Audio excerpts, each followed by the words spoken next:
అందరికీ hi, welcome to my YouTube channel ఏవి cooking world. ఈరోజు అయితే నేను చాలా ఈజీగా టేస్టీగా ఉండే ఒక స్వీట్ రెసిపీని అయితే చేశాను. చాలా సింపుల్గా చేసుకోవచ్చు, ఎవరైనా ఒక్కసారి చూసారంటే చేసేసుకోవచ్చు. అలాగే చిన్నపిల్లలు కూడా చేసేంత ఈజీగా ఉంటుంది ఈ స్వీట్ అయితే. ఈ వీడియోని అయితే స్కిప్ చేయకుండా చూడండి. అలాగే ఇలాంటి టేస్టీ అండ్ ఈజీ రెసిపీస్ కోసం అయితే నా ఛానల్ ఒక్కసారి సబ్స్క్రైబ్ చేసుకోండి. సింపుల్గా నా వేలో ఎలా చేసుకోవాలో చేసి చూపిస్తాను. చాలా టేస్టీగా ఉంటుంది ఈ స్వీట్ అయితే. సో ఇప్పుడు ప్రాసెస్లోకి వెళ్ళిపోదాం. ఫస్ట్ స్టవ్ పై ప్యాన్ పెట్టి దాంట్లో నెయ్యిని అయితే వేసాను. ఇలా నెయ్యి కరిగిన తర్వాత డ్రై ఫ్రూట్స్ని వేయించుకుంటున్నాను. మంచి కలర్ వచ్చేంత వరకు వేయించుకోవాలి. మీకు నచ్చిన డ్రై ఫ్రూట్స్ని వేసుకోండి. నేనైతే కాజు ఇంకా బాదం వేసాను.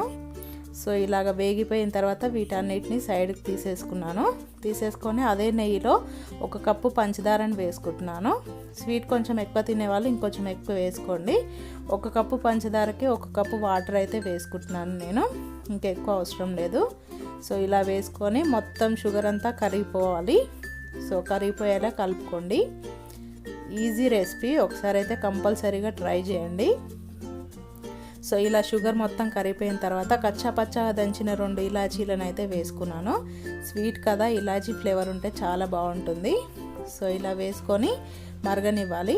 ఈ కుంకుమ పువ్వు అయితే నేను ఇంట్లో తయారు చేసుకున్న కుంకుమ పువ్వు, దాన్ని అయితే వేస్తున్నాను దీంట్లో కొంచెం. సో చూసారు కదా, రియల్ కుంకుమ పువ్వు లాగానే కలర్ కూడా వచ్చింది. సో ఒకసారి అయితే ట్రై చేయండి ఇలా. సో వేసుకొని ఇలా మొత్తం అయితే కలిపేసుకొని ఎక్కువ పాకం కూడా అవసరం లేదు. సో చూపిస్తున్న విధంగా ఉంటే సరిపోతుంది.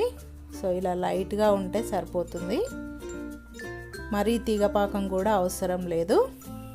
ఈజీగా చేయొచ్చు. ఇప్పుడు దీంట్లోకి నేను కొబ్బరి తురుమును వేస్తున్నాను. ఇలా 1.5 కప్పు కొబ్బరి తురుము అయితే వేసాను 1 కప్పు షుగర్కి. అలాగే ముందుగా వేయించి పెట్టుకున్న డ్రై ఫ్రూట్స్ని కూడా వేసుకుంటున్నాను. వేసుకొని మొత్తం కలిపేసుకొని ఇదంతా దగ్గరకు వచ్చేంత వరకు వేయించుకోవాలి. సో మీకు కావాలంటే ఇంట్లో ఉన్న కొబ్బరితో అయినా చేసేసుకోవచ్చు. దీంట్లో నేను కొంచెం కలర్ కోసం రోజ్ పింక్ కలర్ని అయితే యూజ్ చేస్తున్నాను. మీకు అవసరం లేదు అనుకుంటే స్కిప్ చేయండి, ప్లెయిన్గానే చేసుకోండి. చూడ్డానికి కొంచెం కలర్ఫుల్గా ఉంటుంది కదా అని నేనైతే వేసుకున్నాను. ఇలా వేసుకొని మొత్తం కలిపేసుకోవాలి. సో చూసారు కదా, ఇలా మొత్తం అయితే కలిపేసుకొని ఇదంతా ప్యాన్ నుంచి విడిపోయేంత వరకు వేయించుకోవాలి. సో చూసారు కదా, వాటర్ ఏం లేకుండా డ్రైగా అయిపోయింది మొత్తం. సో ఇలా వస్తే సరిపోతుంది, ఇంకెక్కువ అవసరం లేదు. దీన్ని తీసి స్టవ్ పై నుంచి తీసి చల్లారబెట్టుకుంటున్నాను. పూర్తిగా చల్లారితేనే మనకు ఉండలు కట్టుకోవడానికి వస్తుంది. సో చూసారు కదా, పూర్తిగా చల్లారిపోయింది. ఇప్పుడు దీన్ని ఒకసారి మొత్తం కలిపేసుకుందాం. చాలా సింపుల్ ప్రాసెస్. చూసారు కదా, ఎంత ఈజీగా అయినా చేసుకోవచ్చు. చిన్నపిల్లలు కూడా చేసేంత ఈజీగా ఉంటుంది. ఒకసారి ట్రై చేయండి. ఇంట్లో కొబ్బరి పొడి ఉంటుంది కదా, దాంతో చేసుకోండి. లేదంటే ఎండు కొబ్బరి ఉన్న వాళ్ళు గీరైనా చేసేసుకోవచ్చు. ఇలా మొత్తం ఒకసారి అయితే కలిపేసుకొని చిన్న ముద్దను తీసుకొని ఇలా ఉండలా అయితే ఒత్తేసుకుంటున్నాను. మీకు నచ్చిన సైజులో చేసేసుకోండి. సో ఇలా చేసేసుకొని ఎండు కొబ్బరి పొడిలో ఇలా డిప్ చేస్తున్నాను. ఒకసారి అయితే చూడడానికి చాలా బాగుంటుంది ఇలా చేసుకోవడం వల్ల. ఇంకా అన్ని లడ్డూలను అయితే ఇలాగే ప్రిపేర్ చేసుకున్నాను. ఇంకెక్కువ ఏం అవసరం లేదు. 1కి 2 సార్లు చూసి మరీ ట్రై చేయండి. వీడియోనైతే చాలా సింపుల్గానే ఉంటుంది, ఒకసారి చూసినా అర్థమైపోతుంది. సో ఒకసారి చూసి అయితే ట్రై చేయండి. ట్రై చేసి అయితే నాకు కామెంట్ చేయండి ఎలా వచ్చింది అనేది. అయితే చాలా సింపుల్గా ఉంటుంది.